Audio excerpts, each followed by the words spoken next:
Most homes get electricity from the local power company, and the local power company is part of what is called the grid. These power lines are part of the grid. The electricity from the grid enters the home through a meter.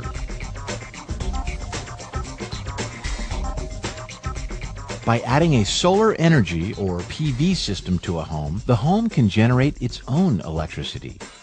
First, sunlight must be captured and converted from light to electricity. That is what PV cells do. By grouping many cells into panels, enough power is generated to run a home or business.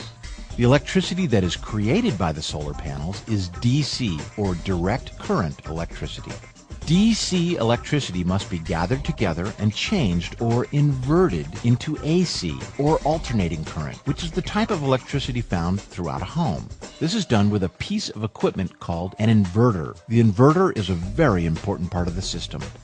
Oftentimes, batteries are attached to the inverter to store excess power for use when there is no sun.